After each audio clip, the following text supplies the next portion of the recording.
चलिए आज के इस वीडियो में हम लोग कीपिंग क्वाइट जो पोएम है इंग्लिश फ्लैमिंगो का उसको स्टार्ट कर रहे हैं। कीपिंग क्वाइट जो है नेफ्ताली रिकार्डो रियस बेसो एल्टो के द्वारा लिखा गया है, जिनको हम लोग पैब्लो नेरूडा के नाम से जानते हैं। इनका जन्म जो है 1904 में पेरल जो है एक चिली में, चिली कहाँ है, साउथ अमेरिका में, अर्जेंटीना के बगल में जो है चिली एक कंट्री है, वहाँ पे पेरल में इनका जन्म हुआ। इनको जो है नोबेल प्राइज़ भी मिला हुआ है लिटरेचर में 1971 में। ये जो पोएम है कीपिंग क्वाइट, ये इन्होंने उस समय के बारे में लिखा है जब अर्थ पे हम लोग ऐसा एज्यूम करेंगे कि कोई आदमी अगर कुछ बोले ना, या कोई आदमी एक दूसरे से झगड़े ना, अर्थ पे अगर कोई काम नहीं हो रहा हो, यानी ना ही कोई मशीन चल रहा हो, ना ही कोई इंजन चल रहा हो, और ना ही कोई किसी से लड़ रहा हो, उस कंडीशन में जब अर्थ पूरी तरीके से कोई काम नहीं हो रहा हो, अर्थ पे पूरा शांति हो जाएगा, तो उस समय क्या कंडीशन रहेगा, क्या इन्वायरमेंट रहेगा अर्थ का, उसी चीज़ को इस पूरे पोएम में इन्होंने बताया है। तो जल्दी से पोएम स्टार्ट करते हैं।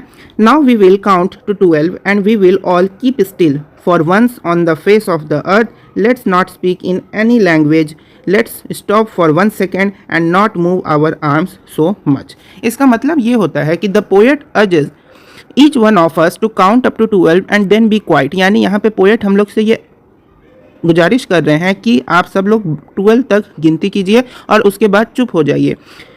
The poet might have used the phrase count to 12 as there are 12 hours represented on a clock और 12 months in a year। जो पोएट है वो इसमें 12 काउंट टू 12 इस ये फ्रेज का यूज़ इसलिए करते हैं क्योंकि जो 12 आवर्स होते हैं, क्लॉक में 12 आवर्स ही रिप्रेजेंट किया जाता है और एक साल में भी 12 महीने ही होता है। इसी फ्रेज के इसी कारण से जो पोएट है उन्होंने फ्रेज काउंट टू 12 को यूज़ किया है।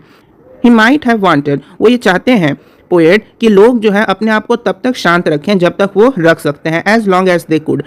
ही wants a moment of silence on the earth when no languages is spoking. वो एक ऐसा पल शांति का, वो ऐसा पल अर्थ पे देखना चाहते हैं जिस समय कोई भी भाषा जो है वो बोली ना जा रही हो। In this way there will be no miscommunication between people and no harsh words will be spoken.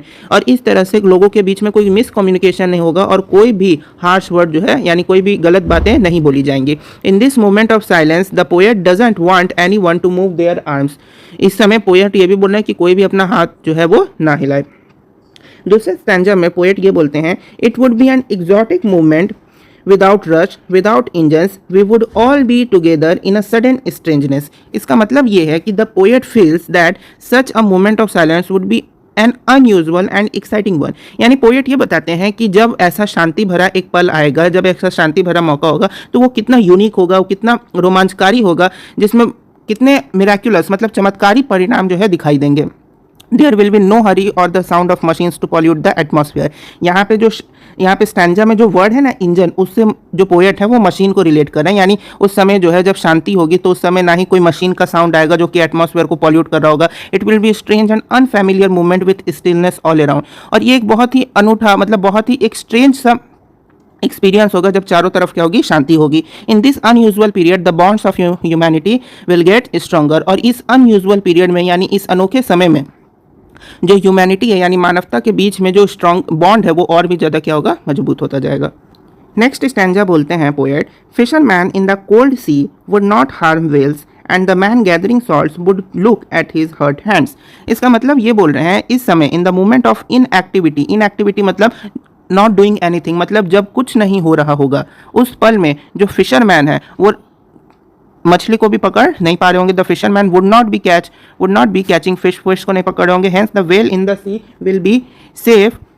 और जो वेल्स हैं सी में वो भी क्या रहेंगी, सेफ रहेंगी। The idea is suggestive of the thoughts that human beings would not destroy nature. और ये सोचने वाला विषय है कि इस तरह से ह्यूमन बींग्स भी जो है वो नेचर को डिस्ट्रॉय नहीं करेंगे। The man who gathers salt will be able to tend to his wounded hands for which he had no time earlier. और जो लोग सॉल्ट जमा कर रहे थे वो भी अपने हाथ को देखेंगे, जो हाथ कटे हुए हैं मतलब हाथ जो छिल गया है उसको वाउंड करने का, उसकी देखभाल करने के लिए भी उनको समय मिलेगा जो कि पहले उनको नहीं मिल रहा था। Thus both nature and humans will be able to recover their from their wounds. इस तरह से जो दोनों नेचर हैं और जो ह्यूमंस हैं वो एक दूसरे को अपने अपने जो घाव थे उससे रिकवर कर सकते हैं।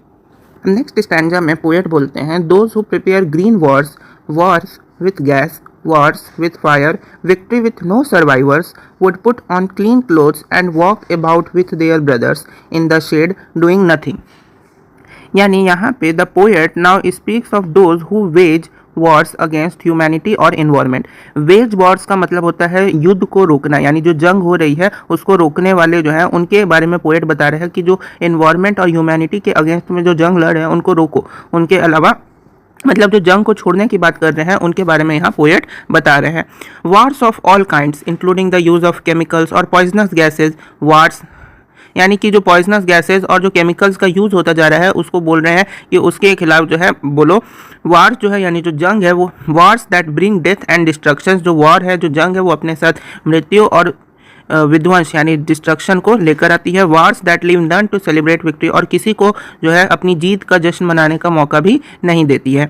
ही says that such man should stop there activity, ऐसे लोग अपने कृत्यों को यानी कि जो अपने कार्य हैं, जो अपनी जो काम है उसको बंद करें, अपने क्लॉथ्स जो कि मानवता के खून में सने हुए हैं उनको उतार के फेंक दें, पुट ऑन न्यू क्लॉथ्स, और नए कपड़े पहने और अपने भाइयों के साथ जाएं।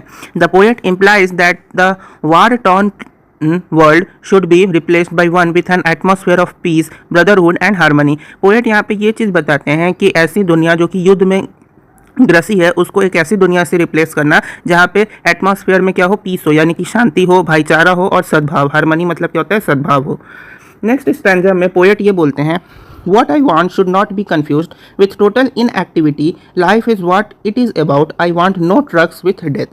इसका मतलब ये बोल रहे हैं पोएट इसमें कि the poet makes a clarification, यानी यहाँ पे वो एक क्लैरिटी दे रहे हैं दैट दो he is advocating the need for silence, यानी यहाँ पे वो शांति कितनी ज़्यादा ज़रूरी है इसके बारे में वो बता रहे हैं। His advice should not be confused with total inactivity, उनकी इस एडवाइस को किसी भी तरीके से भ्रमित ना किया जाए। He does not want any association with death, वो डेथ से उनका कोई रिलेशन नहीं है, उनको मृत्यु एकदम पसंद नहीं है, उससे उनका कोई एसोसिएशन कोई कनेक्शन नहीं है। He says that life is meant to be lived, यानी जीवन का मतलब होता है जीना, वो यही चीज़ इसमें बता रहे हैं।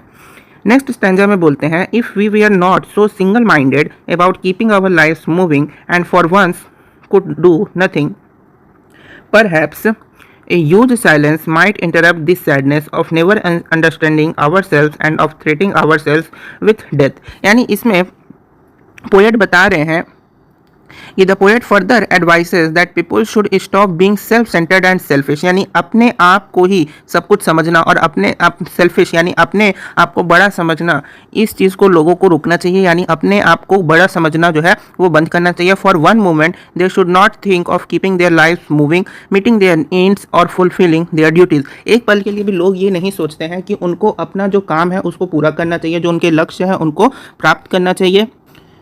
That huge silence which will arise from such a moment will only serve to help the people। और ये जो शांति इस मोमेंट में arise हो रही है यानी निकल रही है, इसका जो इस्तेमाल है वो केवल मैं लोगों की मदद करने के लिए करूँगा।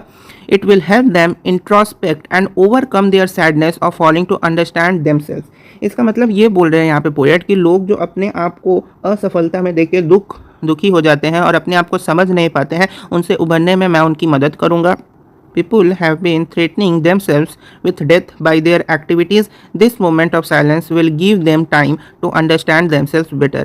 और जो लोग हैं जो कि अपने कामों के कारण जो वो अपना कार्य करते हैं उसके कारण जो उनको मृत्यु का भय सताता रहता है, इस साइलेंस के पल में वो अपने आप को और अच्छी तरीके से भी समझ पाएंगे। नेक्स्ट स्टैंजा में पोएट बोलते हैं, Perhaps the earth can teach us as when everything seems dead and later proves to be alive. Now I will count up to 12 and you keep quiet and I will go। यानी यहाँ पे poet feels that the earth can enlighten us and guide us in the process of keeping quiet। यानी यहाँ poet को ये महसूस होता है कि अर्थ जो है वो हम लोग को enlighten us मतलब हम लोग को कुछ नॉलेज दे रहा है और हम लोग को शांत रहने का, कीपिंग क्वाइट शांति से रहने का तरीका जो है बता रहा है, गाइड कर रहा है। He wants us to observe that there is some activity under apparent stillness। वो ये देख रहा है कि क्या इस जो शांति है, ये जो शांति दिख रही है उसके अंदर कुछ गतिविधि यानी उसके अंदर कहीं कोई कार्य तो नहीं हो रहा है। फॉर इंस्टेंस अ सीड, अब यहाँ पे वो एक प्रोज यानी कि एक मुहावरा का प्रयोग करते हैं for poet. For instance a seed appears to be dead but huge fruit bearing tree are born from such seeds lying dead here and there. यानी कि जब एक सीड जो कि डेड यानी कि मरा हुआ एक सीड से भी कभी कभार क्या होता है, एक बहुत विशाल का वृक्ष जो है बन जाता है, बॉर्न हो जाता है, जन्म हो जाता है बहुत बड़े वृक्ष का भी। फ्रॉम सच सीड, उस तरह के बीज जो कि इधर उधर ऐसे लगा हुआ है कि इधर उधर पड़े हुए हैं, इनमें जान नहीं है, उनसे भी क्या होता है, बहुत बड़े बड़े पेड़ क्या होते हैं, उग जाते हैं। उसी तरीके से अर्थ भी ये देखना चाह रहा है कि कहीं ये जो शांति है, इस शांति के अंदर ही अंदर कहीं कोई काम तो नहीं हो रहा, कहीं कोई मशीन का काम चल रहा हो या पॉल्यूशन तो नहीं हो रहा। Finally the poet thinks that he has said what he intended to, यानी अब यहाँ पे पोएट ये सोचते हैं कि जो उनका इरादा था वो बता दिए। Now he wants us to keep quiet while he is counting to 12 after which he will leave. अब यहाँ पे पोएट जो है वो हम लोग से शांत रहने को बोलते हैं और बोलते हैं कि जब तक मैं 12 तक गिनूँ और यहाँ से जाऊँ।